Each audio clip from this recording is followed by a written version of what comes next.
What? Check it out. I'm about ready to drop a video. This conversation I had with chat-gpt. Let's get into it.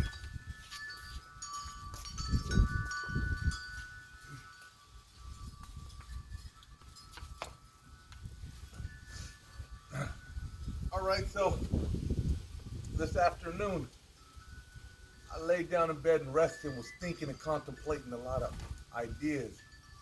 So I decided to bounce some off of chat-gpt, see what kind of answers it would give. So I started talking about educational stuff and how that our education system, for me, right? Maybe not for others, but just for me, it was always limited because I could never really fail without being chastised so badly that I would get frustrated and never really be able to harness growth and learn, learn. You know what I mean? Become that, learn in my mind to think outside the box a little bit.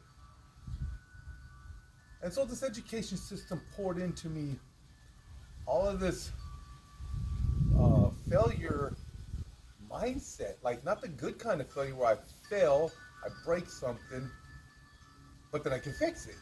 I never had that. It was always fail, and then you were just not worth what the other students were worth because they were getting passing grades.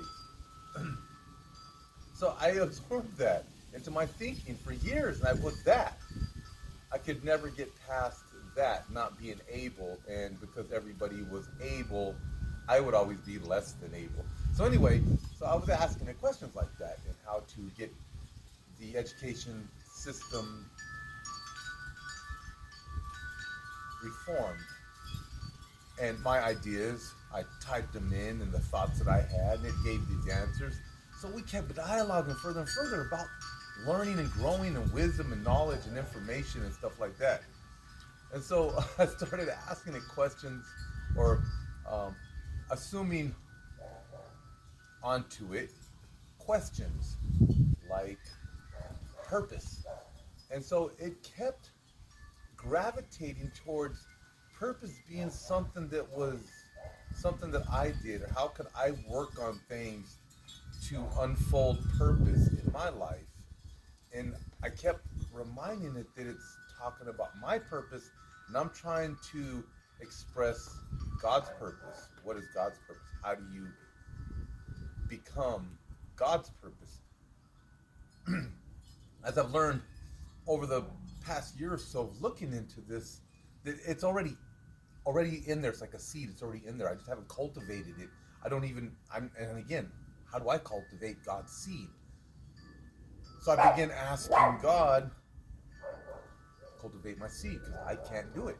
I'm not able to become what it is that you have in me, your purpose for my life, what it is. I can't do it. I don't know how to do it.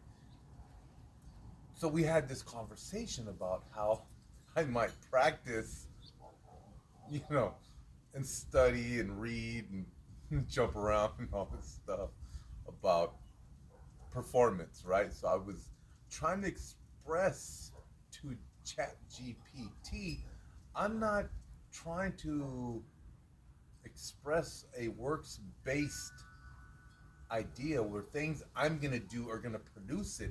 Like I'm going to wake up every day and I'm going to do this routine, and this routine is going to bring about God's purpose in my life. That would be works-based, and I would be doing it, so it wouldn't really be God's purpose.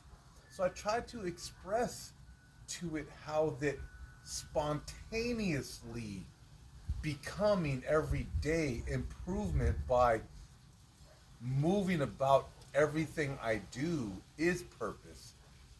It's not an act. It's not a repetition. Though I do have routines, I get up and I do certain things because I got time limits on my purpose, right? So I'm still living in my purpose. I'm trying to get myself from the bed to the kitchen. You know, I still got to take these steps in order to get there. So when I start and I leave the bed and I get to the kitchen, I've got like 3 minutes to get to the kitchen. You know, I got to get up out of bed, get to the kitchen like 3 minutes. I got to start making my coffee. It's going to take me like 2 minutes. Everything has its time. Again, this is me. So producing my outcomes, they're limited. I won't ascend to the highest level of his will, maintaining that. So I try to express that to chat GPT, but it was funny because you could actually say things and talk about things to chat GPT other people won't talk about. You can't talk to people about God's purpose and explore that very frequently. Nobody cares. Nobody wants to know about that.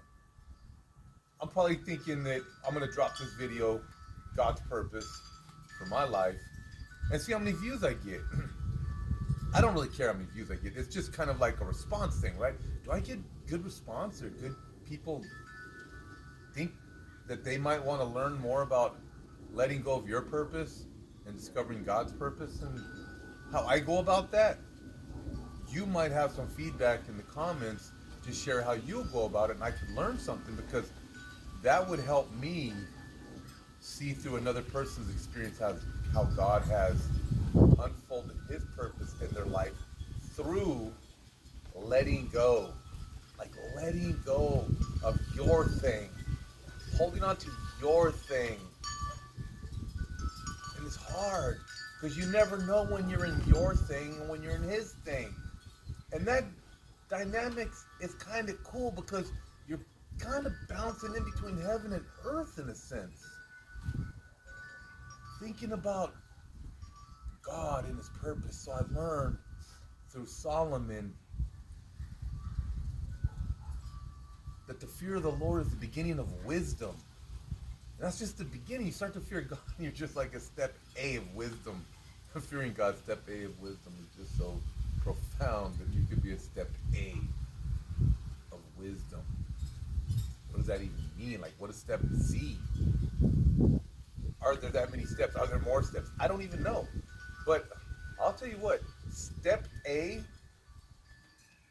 coming from Solomon, if we practice what Solomon's practice, now I've heard a lot of people talk about Solomon's practices on acquiring wealth, right? So God asked him, well, what should I give you? And of course, most people that know about Solomon know that he asked for knowledge, understanding, wisdom, and discernment, so that he could govern the people that God made him king over, and he could do God's will in that capacity.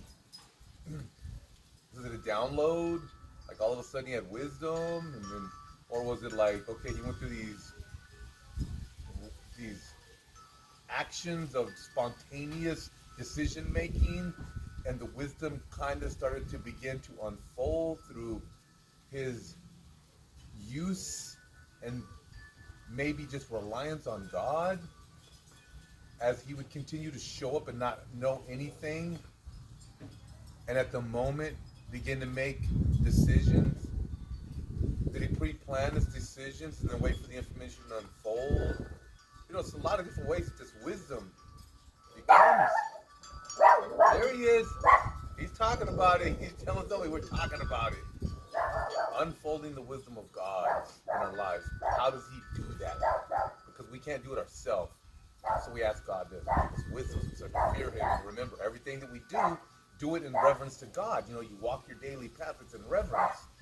And remember that he's holy, to be holy, right? How do we do that?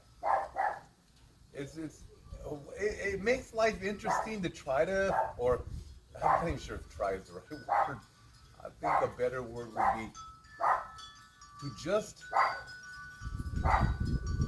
go. Just go every day.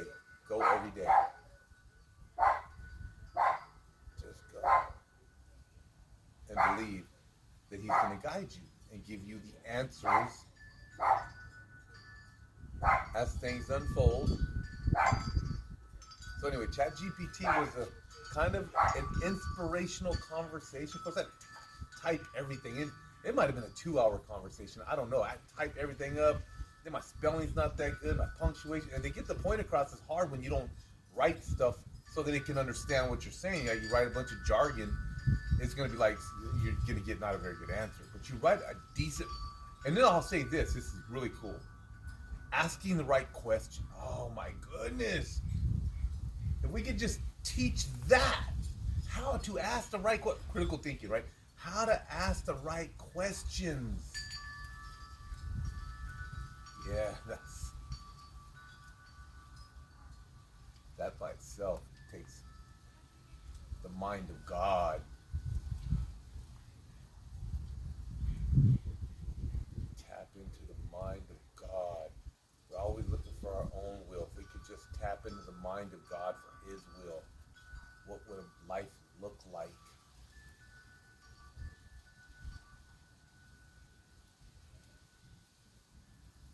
Hopefully, that's something that'll spark some interest or make people think, because we just ain't thinking enough anymore.